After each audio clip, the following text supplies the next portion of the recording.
abonné leen fii ci Salam TV mbokk yi su ngeen bëggee am xibaar yu wér te wóor dañuy di abonné fii ci Salam TV soo bañee dara raw la ci Salam TV abonné.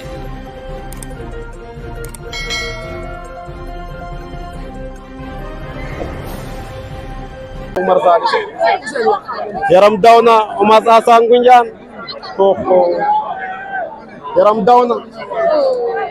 yaram daw na ndeysaan ko jox suñu papa Ngel Jon ñu Sango Ndiane xam nañ ni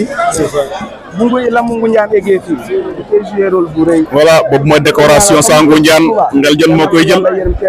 ndeysaan Sango Ndiane nekkoon champion fii ci Ngoundiane yóbbu turu Ngoundiane fu sori idolam la woon kon nag ñu ngi lay xam naa famille bi mënuñ leen a wax ñu ngi fi waaye ku ko jox suñu champion Ngel Jon jox nga ko rek famille Sango Ndiane moom dina ko fa yóbbu waxtaan ak njaboot bi li waa mouvement Teranga ñoo ko def président vice président ana Biram waaw Biram muy fi waaw mais Biram champion yi lañ koy jox Biram waaw lii nii dañ koy rafetlu mboolem kuy doomu Ngoundiane pour man lii waroo cee am ay woo naa la mun a woo ma la man lii dama cee tombé rek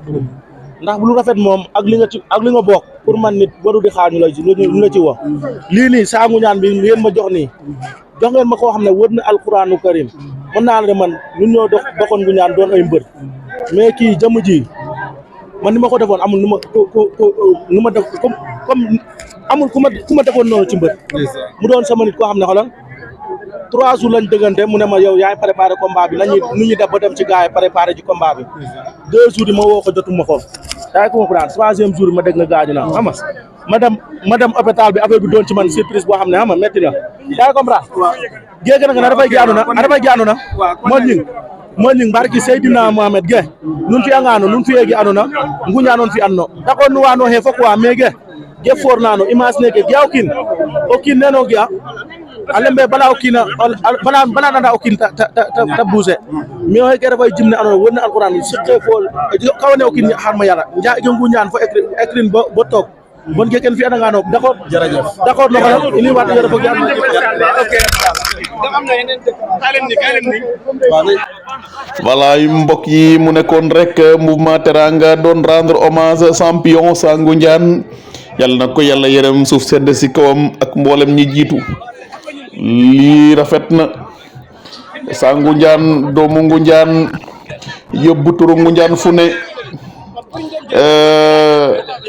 Modou Ñing ak mouvement Teranga di ko rendre hommage fii ci stade municipal bu Ngoundiane mu nekk lu rëy mbokk yi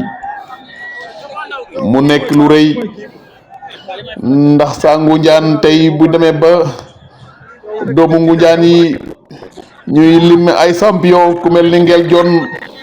ku mel ni Ibulaay di bu daay ne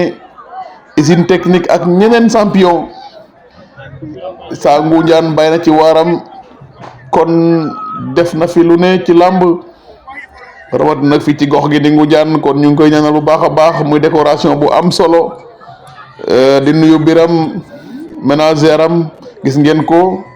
vraiment mu nekk lu daw yaram mouvement Teranga do Ngoundiane def ko